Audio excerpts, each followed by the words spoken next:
Bitches love the gram. Oh wait, shit.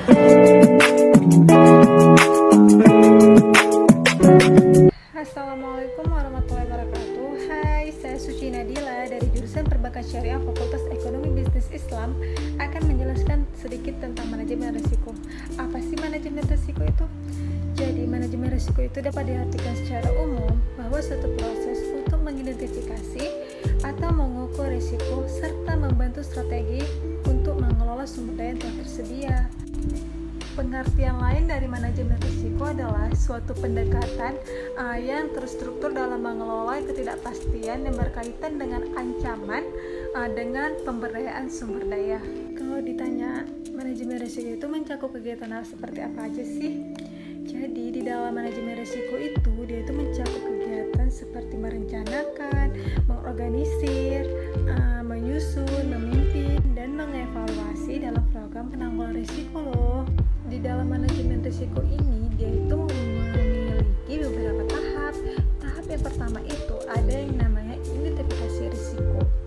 Jadi identifikasi risiko ini itu secara akurat dan kompleks sangat vital loh dalam manajemen risiko. Bahkan teknik-teknik yang dapat digunakan dalam identifikasi risiko ini sendiri antara lain adalah brainstorming, survei, wawancara, informasi historis, dan kelompok kerja, dan lain-lain. Dan yang kedua ada namanya analisis risiko. Jadi analisis risiko itu adalah pengukuran risiko dengan cara melihat potensial terjadinya seberapa besar severity kerusakan dan probabilitas terjadinya risiko. Analisis risiko ini juga sangat penting untuk kita menentukan dugaan terbaik agar kita nanti dapat memprioritaskan implementasi perencanaan manajemen risiko. Tahap ketiga namanya pengelolaan risiko. Jadi di pengelolaan risiko itu terbagi lagi menjadi beberapa jenis.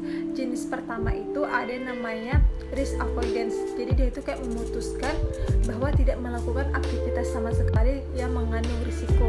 Dan yang kedua ada yang namanya risk reduction. Jadi risk reduction itu dia itu kayak merupakan metode untuk mengurangi kemungkinan terjadi suatu risiko. Jenis yang ketiga itu ada namanya risk transfer. Jadi risk transfer itu kayak memindahkan risiko kepada pihak yang lain.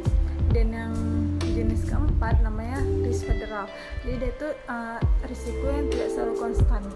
Jenis kelima itu ada yang namanya risk retention. Jadi walaupun risiko tertentu dapat dihilangkan dengan cara mengurangi atau mentransfernya, namun beberapa risiko harus tetap diterima sebagai bagian penting dari aktivitasnya. Tahap keempat itu ada namanya implementasi manajemen risiko. Jadi dia itu kayak memilih respon yang ada digunakan untuk menangani risiko untuk mengimplementasikan metode yang telah direncanakan. Tahap kelima itu tahap terakhir ada namanya monitoring risiko. Jadi monitoring risiko itu seperti kerugian yang membutuhkan suatu perubahan dalam rencana ataupun keputusan mengenai penanganan suatu risiko. Dalam manajemen risiko ini mempunyai strategi loh. Apa aja sih strateginya?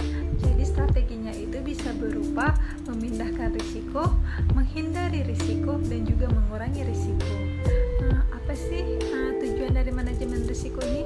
Jadi tujuan dari manajemen risiko ini itu dia itu dapat mengurangi risiko yang mungkin akan muncul sesuai bidang yang telah dipilihnya. Yang terpenting itu dapat diterima oleh masyarakat ataupun pekerja.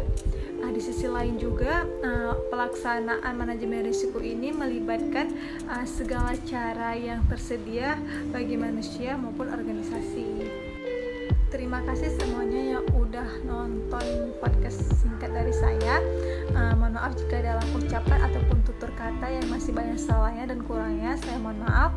Saya akhiri dengan wabillahi taufiq wal hidayah. Assalamualaikum warahmatullahi wabarakatuh.